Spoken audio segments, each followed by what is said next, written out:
Hello everybody and welcome back.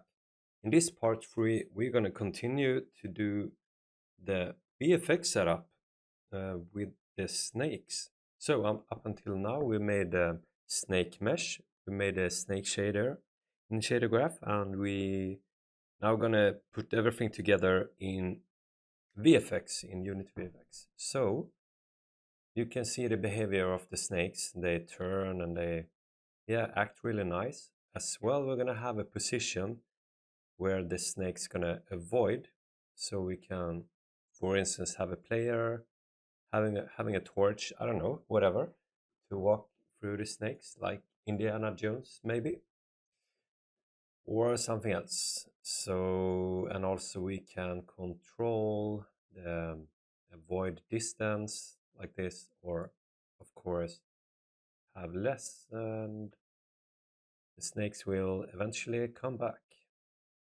All right, so there's a few notes to go through to make this, so let's get started. Sorry. All right, so the first thing we do, we start with an empty scene. So up until now, we made the snake. And here we have this one, snake, and we also made a shader for it. So before we use it in VFX graph, we need to make some changes in the shader. So if we open up the shader, we need to, in this part, this is the time part, we need to change this. So instead of when the tail on the snake not moving eventually later in the VFX graph, we can't stop time and we can't scale time, because then we will have the tail go back and forth and so on. So we need to have a custom time or speed variable on each snake to decide when the speed is 0, not moving, or the speed is higher. So instead, this part we're going to just add a float, and we're going to call it speed. And just plug it in here and control it from the graph, VFX graph. And also in the graph settings, we need to support VFX graph like this. Save it, and now it's ready to be used in the VFX graph. So next thing would be to create visual effects graph. So VFX snake bunch. So this will eventually be all the snakes instead of this default stuff. So if we go into this VFX, we're gonna change some stuff here. So spawn, we're not gonna spawn constantly. We're gonna just spawn one time. So this one we can delete. We're gonna have burst, single burst. So we're gonna have, let's say, start with 50 snakes. And the velocity, we're not gonna set it like this. We can delete this one. Lifetime, we're not gonna have lifetime. They're gonna exist forever. And the update and the output we can delete. So now it looks like this. So we're gonna do our output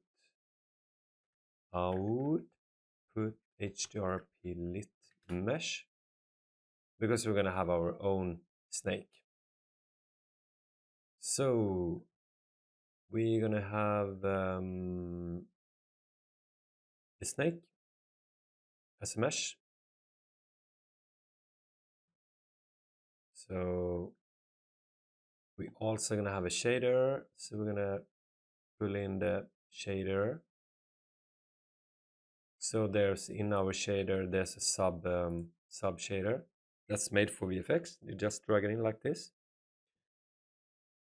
And also we need to make sure we can see it. So I guess we need a force maybe.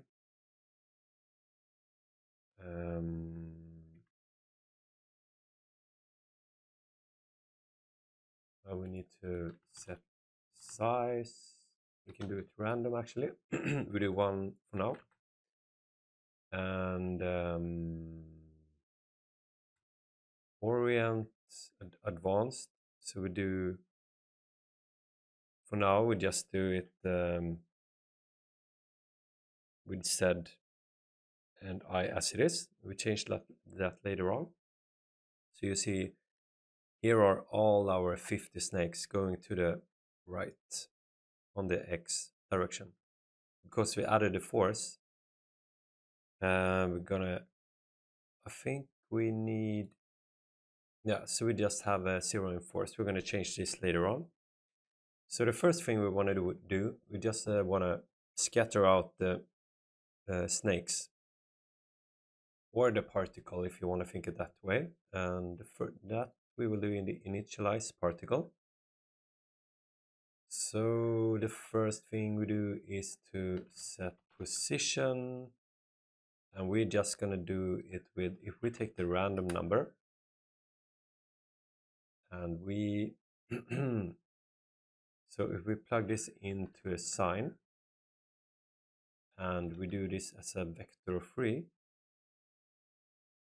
and if we open it up here, put it into the X, plug it into the set position, you can see they are random in the X coordinate. So we do the same thing in the Z. So we do cosine in the Z, and you see it's only 1 unit, it's less than 1 radian. So we need to multiply this with 2 pi to have it all around. So we just do pi, and we have this 2 pi into the max. So now the random number is between 0 and 2 pi, and that means they are scattered around in a circle. So now we just want to scatter it outwards to be a bigger circle. So we can do that with multiply, and now it's 1, so it's actually no really difference. But if we do this with a random number again, and we plug it in, and now we can, here it's from 0 to 1 outwards, and if we put it to 5 and save, you see it's like in 5, and if we do it like 10, you get the idea. We have this area where we scatter the snakes, so we can actually do, maybe let's do 200 and save it, and it's going to be 200. Well, okay, so the thing is, we do 200, we spawn 200, but the system's capacity is capped to 32. So we do this to 100,000, and we can just control the amount here. So now we got the snakes like this, so that's nice. I'm just gonna think what we're gonna do next. So let's add force to this one. So now we're just gonna make the worms, well, snakes crawl around. So what you do is to get position, and we're gonna feed this into noise. So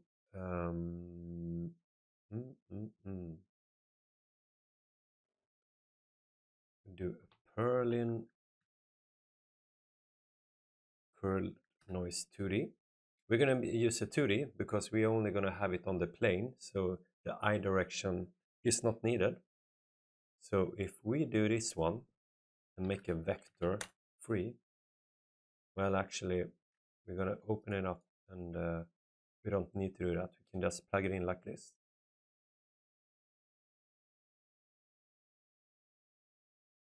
And then if we just plug this one into, well, actually we need to make vector free. So we take the X and Z like this, and then plug it in. So now you see we have this random noise. Eventually, the snakes will just go further and further outwards. So we need to make a force that drags them back when they are too far away. So they kind of hang around in a center. So to do that, we need to make a force to the center. And to do that, we take the get position. We're down here. So let's just make this, all right? Do set position. So we have this organized. And this thing gonna be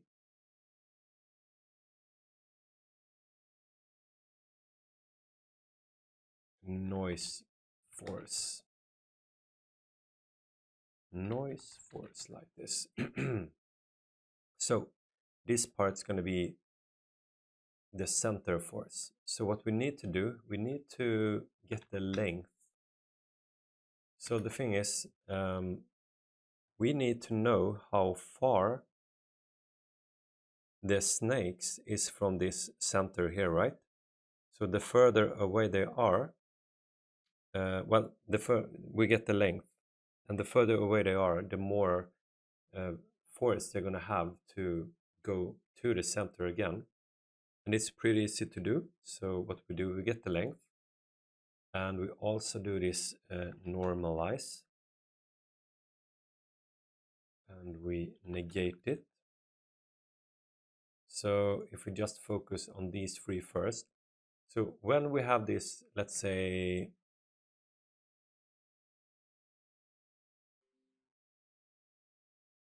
okay, I'm gonna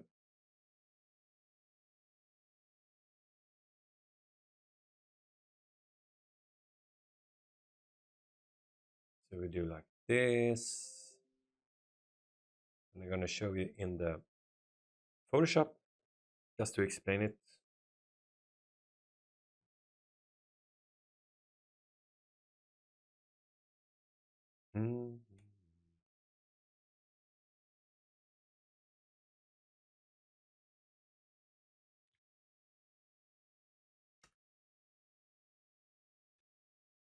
So what's happening is that we have, imagine we have this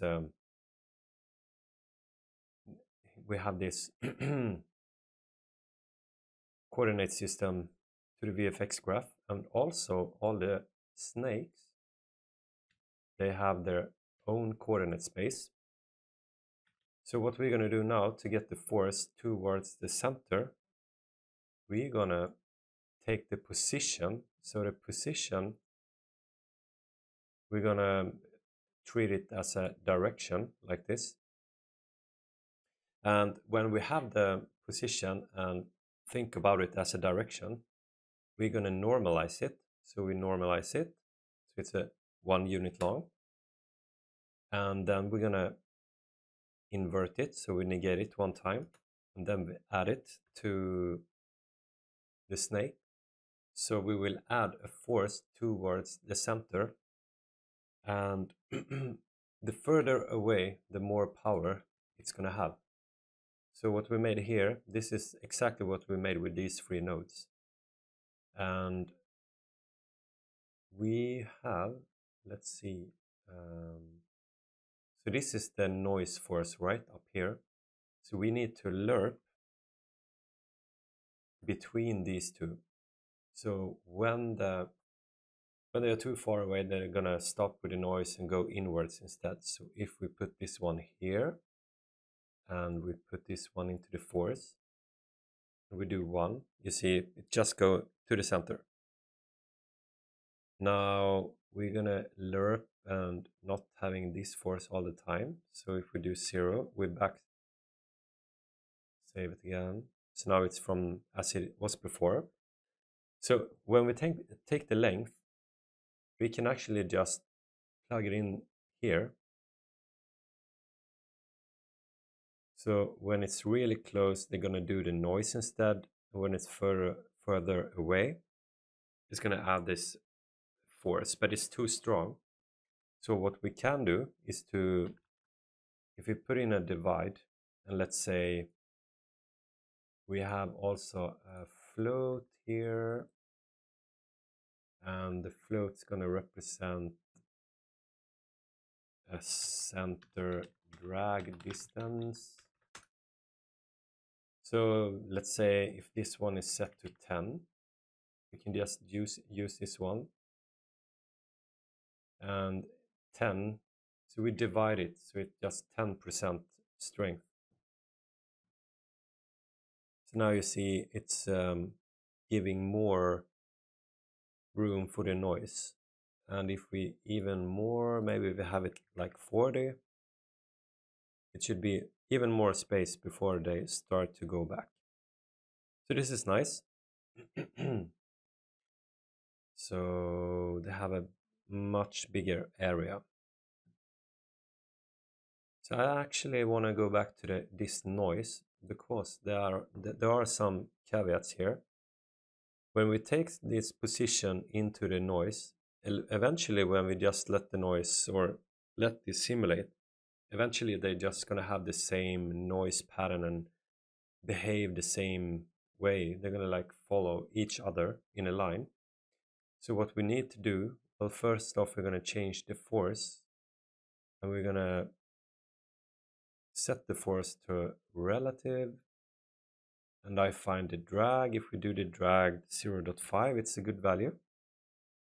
So eventually, if we just leave this go, you're gonna see the noise pattern, and it's gonna follow itself. So I've been trying out quite a lot to find the best solution for the noise, and so far I came up with that not really use. Well, we're gonna change this thing here. So we're gonna make an the x value and the z value. We're gonna add. Let's see. There's no pattern yet, but let it go. So we're gonna take the ID of each particle, and we're gonna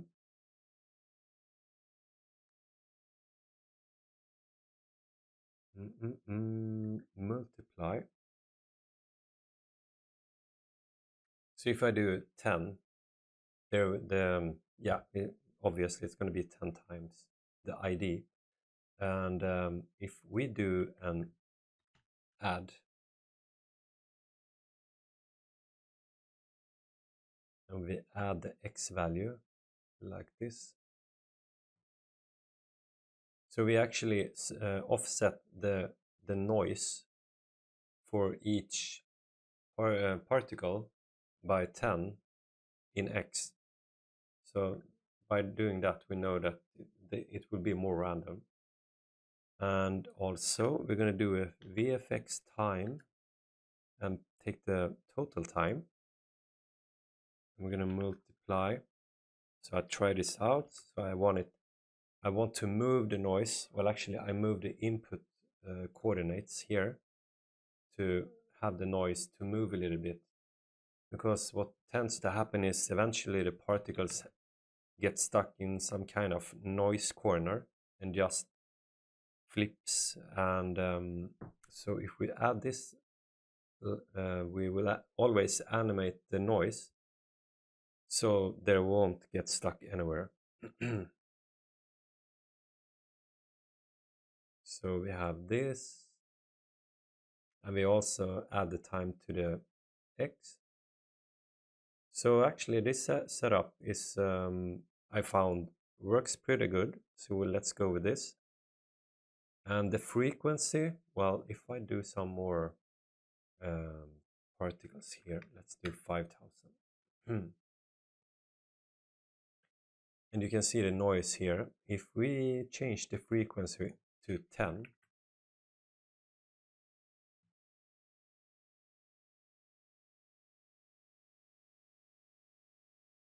no, or 0.1,